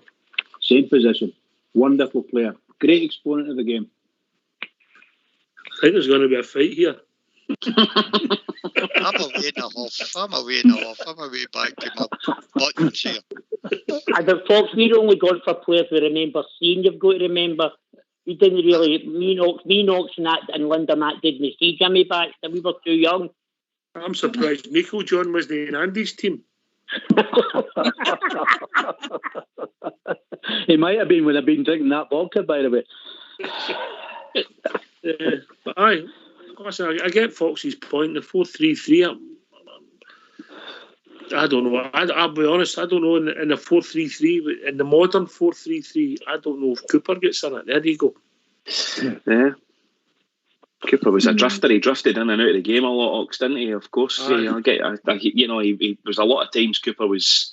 He could have been bullied out of a game. He if he didn't fancy it or the weather wasn't good, he just went and he won his quiet ones. But I mean, he was still a brilliant footballer. And it's us as fans, sometimes your thoughts get blighted, don't you? Because you only remember the good things. You forget some of the poor performances and stuff. But I get your point. If we are strictly looking at tactics of 4-3-3. Modern 4-3-3, then Cooper would probably would Stevie G put Cooper in? There's a question. Oh, that's a great point. But then again, could Cooper do the job that Ryan Kent does, Robert? More skillful, but certainly know the pace. And as you said earlier on, David Cooper was very unlucky. When he first came into the Rangers team, was it 77? He won the treble on that. 78. He played with a lot of good players, but then we went downhill after the breaking up with that good team. So he played in a lot of poor Rangers teams in the early 80s and stuff like that, wasn't it? As soon as he came, he started playing a good foot. So he was very unlucky. But I've always maintained if David Cooper had pace, David Cooper could have played for Real Madrid, Barcelona, but as he always said, he only wanted to play for the club that he loved. So I would think David Cooper could get in any Rangers team, including the team nowadays, yes. So, Linda, you're putting Amoruso in your centre-half. Is there any truth in the rumour that you're putting Chris Woods in goals as well? He was my first choice, but I didn't want it to be too obvious. What's wrong with you? Just come out and say what you want. Rich, I'm trying to take this seriously, but Ox, isn't he? Fox is, he's not off. No, but I think it's... I think the defenders will be the defenders, and the fullbacks, Andy, even then, they still played similar and maybe 40 years ago to what they're asking to do now. But the forwards, it's a slightly different game because there was a time when some of the forwards they did stay up the park literally most of the game, didn't they? Yeah, but see, what you had with Big DJ was, you had, as I said before on the shows way back, I think he was way before his time at the time. And also, you can remember, Derek Johnson could also defend as well. Mm-hmm. So, he for me, he had the whole package. You look at some of you go look at some of the footage of him. I mean, we'll remember for seeing him in the flesh right enough, but some of the goals and the way, he created one against Motherwell from just past their halfway line, with some pace and scored the goal. So, no, I thought for me, Derek Johnson was way before his time, for me, absolutely fine. And we're left back and we're right back that I've picked. The two of them could get up and down the wing, but they could defend. Let me cut across you, Andy. Somebody's moving about. Can you put your phone on mute? Carry on, Andy. Yeah.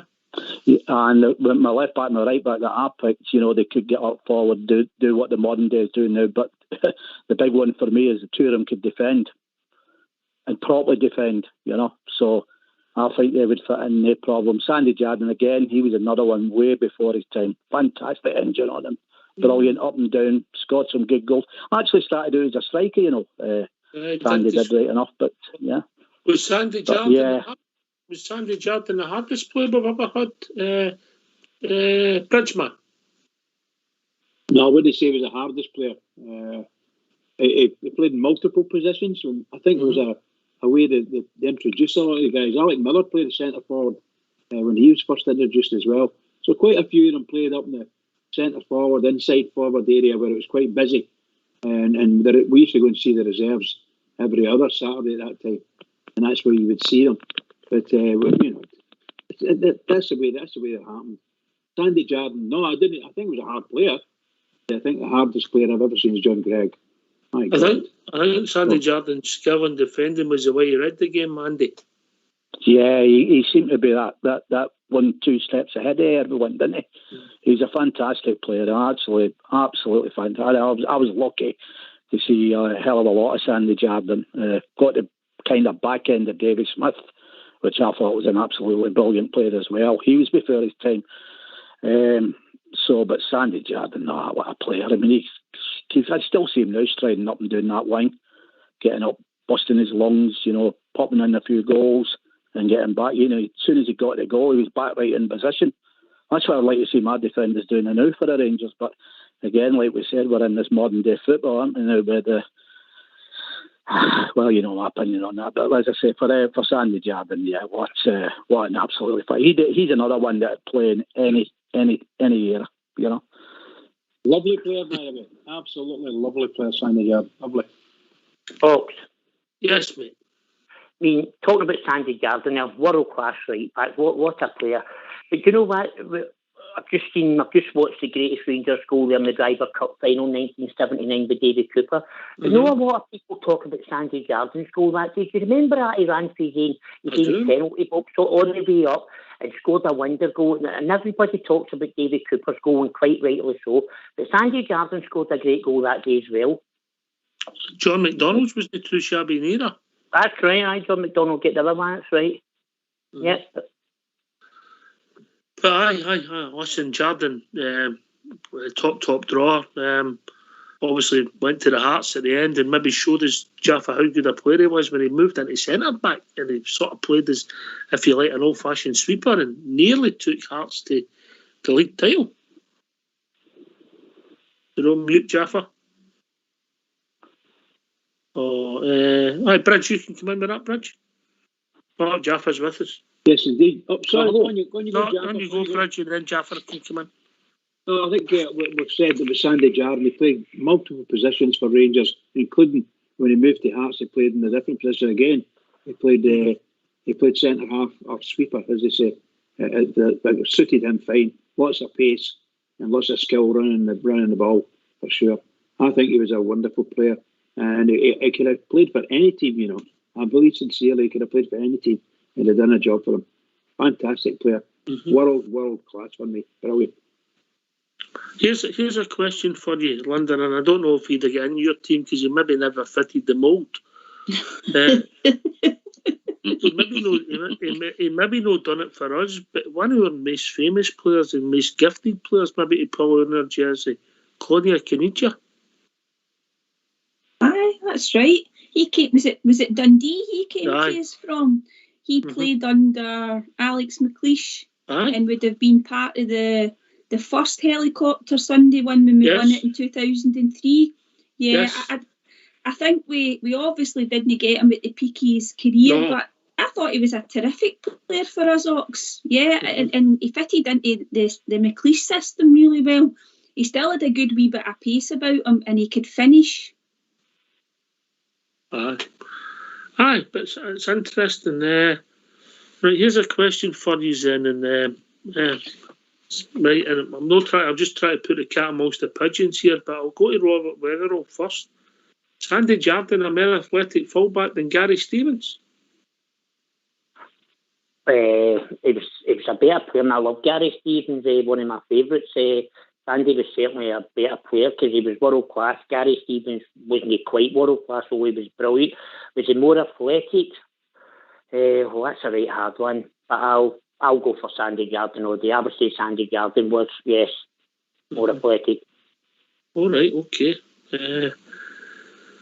Andy?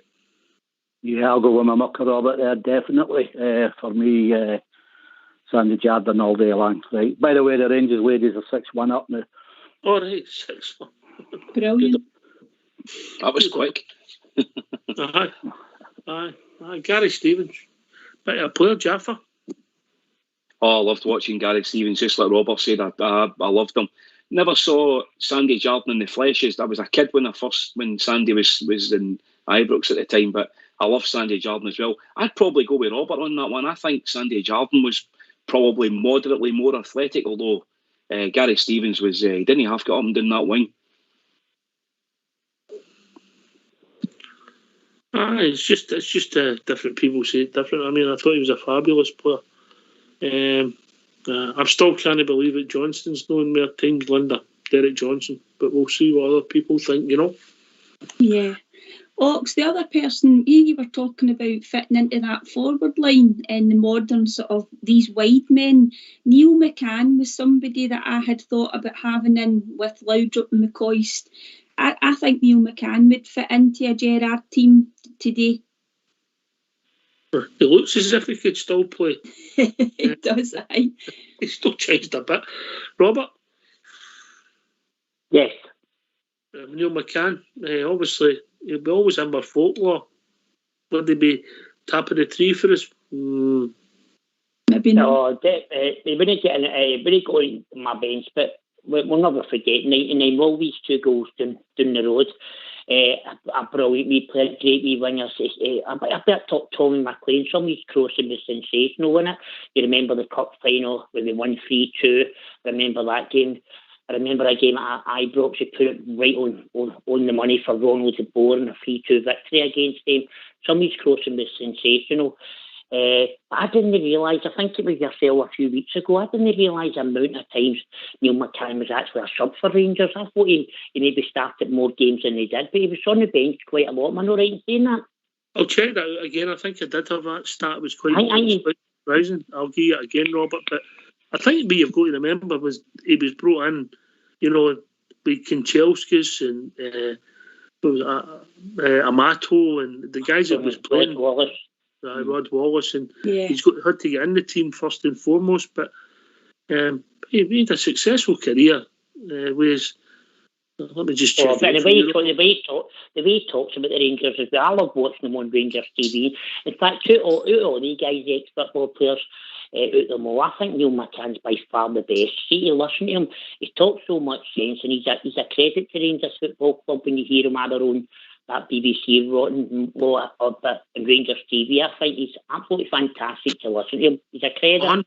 169 games he played for us, 67 of them were substitute appearances. There you go. For what a great wee 67 on the bench. That would be hard to believe, isn't it, really? Many goals, Ox, just out of interest. 26. That's not bad. Yeah, it's for a winger. You think Tavernier will get that last year? Right enough. Puts it into perspective, eh? But aye, interesting.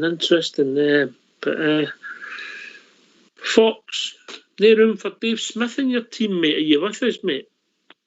Another one of my subs because he could play left back and left midfield. A lot of people wouldn't have seen him playing. He was way ahead of his time back in the day. Great passer of the ball, great controller of the ball. He was like an all-round good player, Dave Smith. And he crossed the ball for the first goal. Was it first goal in Barcelona? If you remember, you were at the game, so you remember it well. Didn't he cross the ball, mate? He had a 40-yard pass. All right. I thought it was a punt myself. No. Picked him out like a sweetie out of bag, mate. All right. You remember it well, yeah? You remember every minute of that game, do you? No, I do not. He remembers that bit, he said. All right, I'm just surprised that you've not got room for Dave Smith in your team, mate, because I know you think fondly of him. Again, had to think of the way the tactics are for Rangers at the moment, mate, where it's complete. Smith wouldn't have been a galloping left back or in the middle. I don't think. Well, he could have done the work what Kamara does and maybe just a wee bit more, but I think Van Bronckhorst was the man to put in there. Well, I agree with that. Van Bronckhorst, Linda, went on to have some career, eh? Yeah, absolutely. Yeah, he was a terrific player. Again, he was one of the advocates for signings, wasn't he, Ox? Yeah, I liked him. He was part of the Dutch contingent. Remember the Scottish Cup final? It was the Orange final. I remember that really well. But no, Van Bronckhorst, yeah, cracking player and obviously an internationalist. A really great player for us. Another world-class player, by the way. Another world-class player. Turned out to be like so.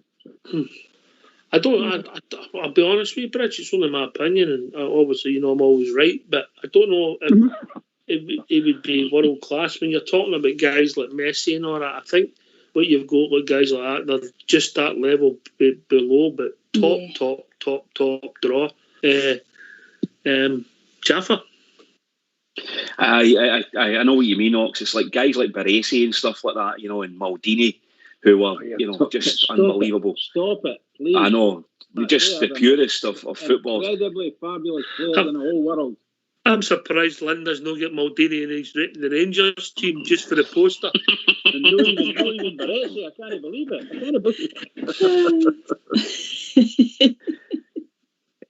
I've got a wee quick question, just if Fox is still listening. One player that I've never seen, but my dad used to talk about him regularly. What was Bobby Shearer like, Bridge and Fox, for Rangers? Just a terrific defender, mate. Bobby Shearer, he didn't venture up the park that often that I remember, but it's a real solid full-back, mate. He had a lot of pace, a good fast player, and he was a good player, there's no doubt about that. But we're talking about in a Scottish era, not European type thing. He wasn't a European type player, in my opinion. But a really good player for Rangers. And he took over from Calder when he had a broken leg, and he called himself Captain Cutlass. That's what he called himself. Never forget him. Captain Cutlass. See that Hento? He's not going to pass me. Captain Cutlass will bring him down. Whoosh, bye. Eric Caldo, Fox. Another terrific fullback, mate. He could play both sides of the park, if I remember correctly. Unfortunately, when he broke his leg, I don't really think he came back just as good as he was before he broke it. Terrific player for Rangers, absolutely terrific player. Aye, man. Took all Rangers penalties. Aye. Robert, we've been blessed, haven't we? We've been fortunate. I mean, as I say, with this international break, I kind now just for the next fortnight watch some all Rangers DVDs, and it's honestly you're always proud to be a Bear, but when you watch all the old clips and some of the players, it's just you're right. We have been blessed. But see, talking about can I ask Bridgeman talking about Bobby Shearer there. Bridge, know how we're going about big Connor Goldson playing like maybe 80 games consecutive? Did Bobby Shearer do something similar to that? He played so many games, like 70 odds, and he never missed a match. When we got into the European area, obviously it depends how far you got. So sometimes we got one really good runs in Europe. I don't know if it was 70 games, but if you consider that Rangers at that time could win the treble and the Glasgow Cup, you know what I mean? So they could win 4 trophies a season, or get to the final anyway. So there's a possibility due to that, and a few European games you could be up there 60, 70 games, dead easy. I'm not being funny. These guys played a lot of football. Rangers and Celtic players played a lot of football, particularly Rangers.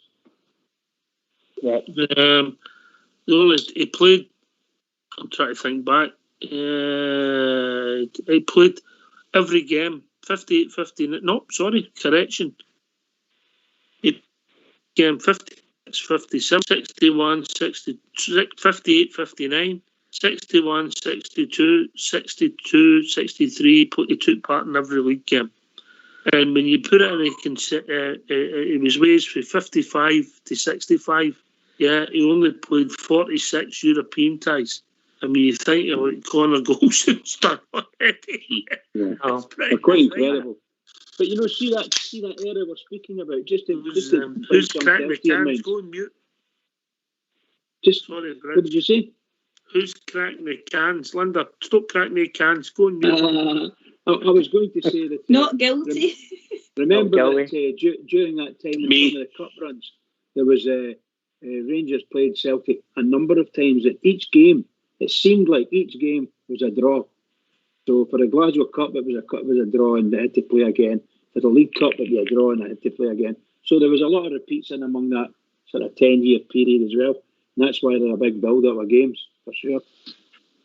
But that's an amazing number.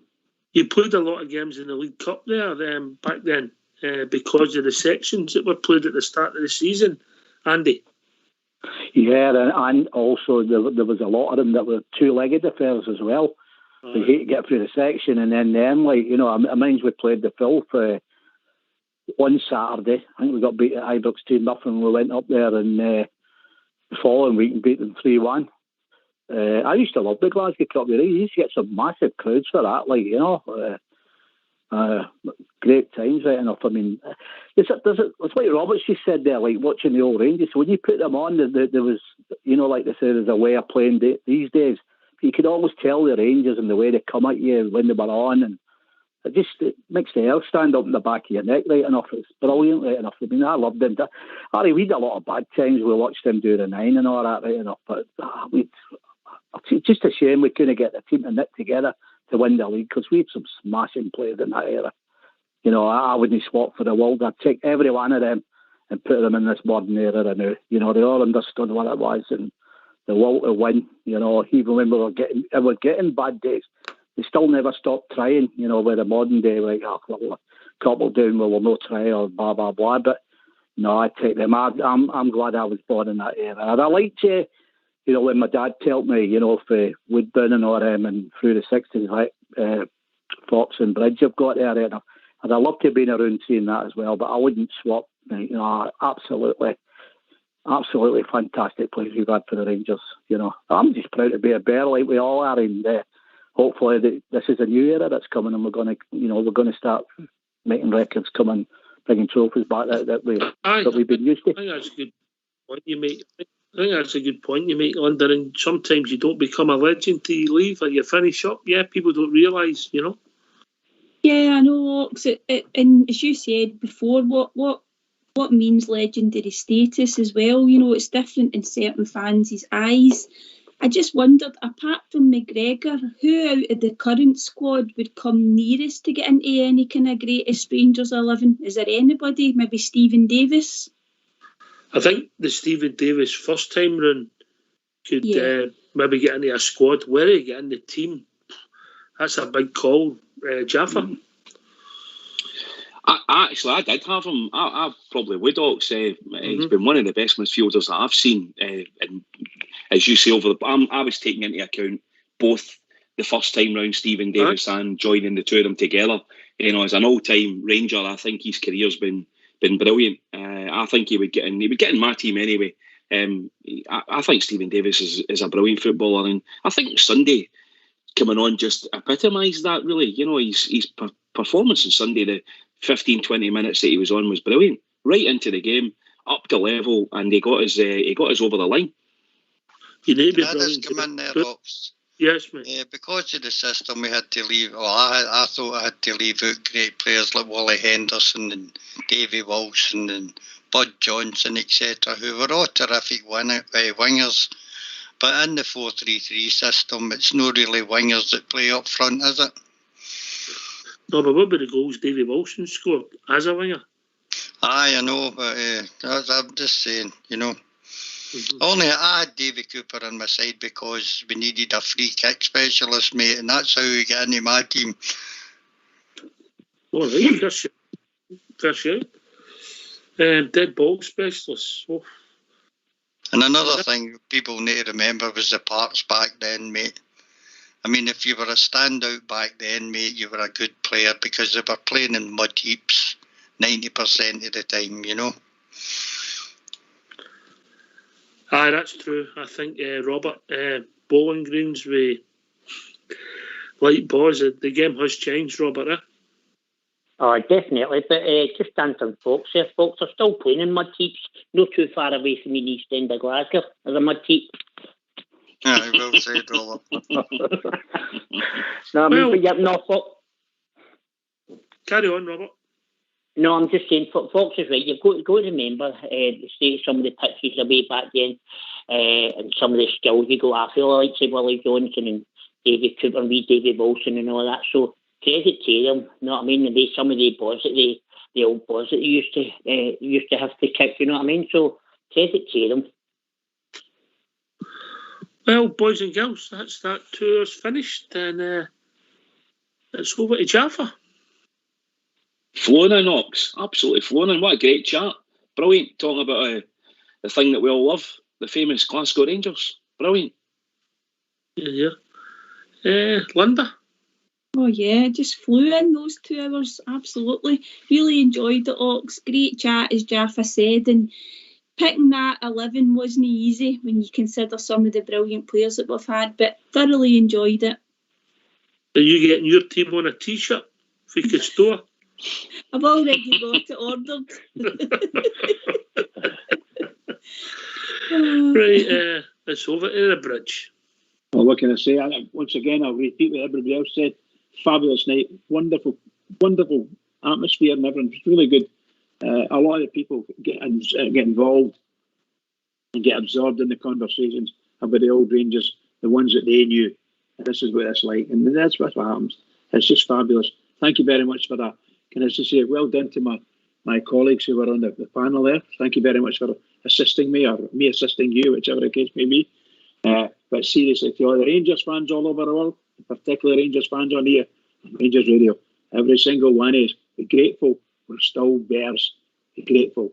Everybody keep it going for the Rangers, because the Rangers need us. Here, can I thank Ian and Amanda who phoned in earlier. Great to hear from Andy. And of course Robert who loves our Rangers. But also a special shout out to Jaffa and Linda for taking part this evening. My mucker Bridgeman Fox for setting as a poser. There's always a trick in it. And Old School Blue for doing the technicals. This has been Rangers Radio. We'll be back tomorrow night between 8 and 10 talking about all things Rangers. But we'll be joined by the one and Old Bear and our Port Bear. Take it away, Old School Blue.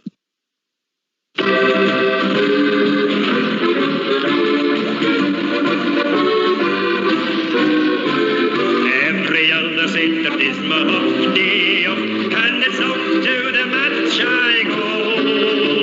Happily we wander down the Paisley Road, me and my wee pal John. We'll love to see the lasses with their blue scarves on. We'll love to hear the boys all roar. But I don't have to tell you that the best of all, we'll love to see the Rangers score.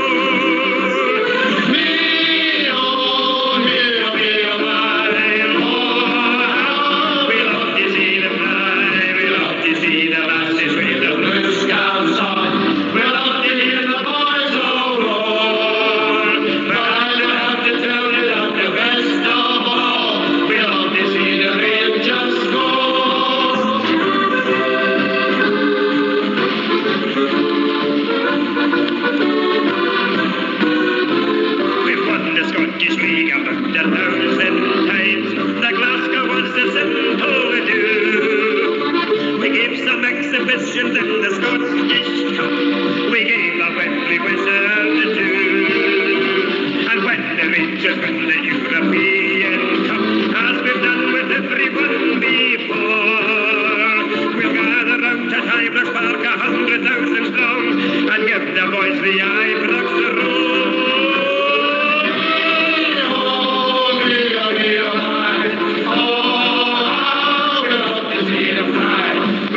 See the lasses with the blue scarves on. We'll love to hear the boys all roar. But I don't have to tell